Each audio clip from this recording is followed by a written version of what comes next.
22 जनवरी जैसे जैसे निकट आ रहा है, हम कलयुग से त्रेता युग में पहुंच रहे हैं, ऐसा माहौल देश के अंदर बना हुआ है। 24 तारीख को त्रेता यहाँ धरती पर आने वाला है। रामलला हम आएंगे, मंदिर वही बताएंगे, और फिर ये लोग कहते थे तारीख नहीं बताएंगे। 22 जनवरी जैसे जैसे निकट आ रहा है, हम कलयुग से त्रेता युग में पहुंच रहे हैं, ऐसा माहौल देश के अंदर बना हुआ है। तो विपक्ष द्वारा उल्टी राजनीति करना किस दिशा की राजनीति है? राम मंदिर को लेकर उल्टी राजनीति है। देखिए, विचारधाराओं की लड़ाई है, ये हमेशा रहा है।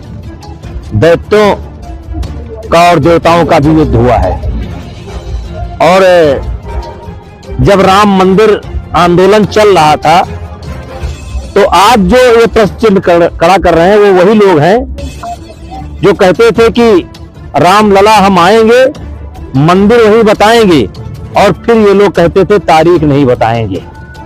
ये कोई अलग नहीं है, ये वही लोग हैं जो तारीख पूछते थे, तारीख नहीं बताएंगे।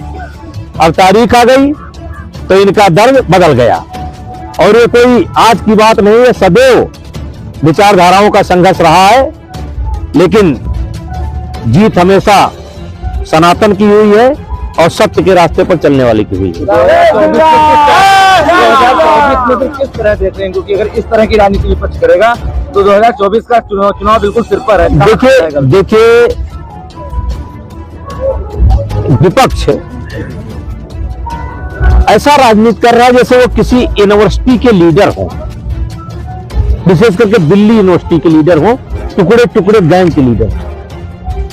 नहीं तो एयर स्ट्राइक पर सवाल, कोरोना पर सवाल, सर्जिकल स्ट्राइक पर सवाल,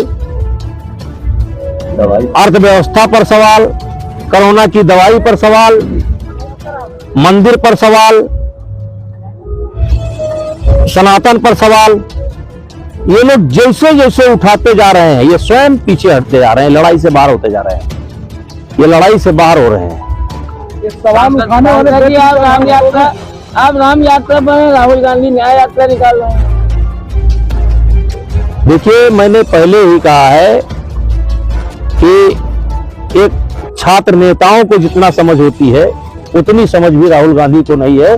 नहीं तो surgical strike, air strike, Ram मंदिर, इस पर सवाल ना सांसद जिस प्रकार से इंडोनेशिया कहता है कि राम हमारे पूर्वज हैं, देश विदेश में हर जगह लोग राम को अपना रहे हैं, तो ऐसे कौन से लोग हैं जिनको राम को अपनाने में शर्म महसूस हो रही है? जिनको परेशानी हो, शर्म हो, वो शर्म करें।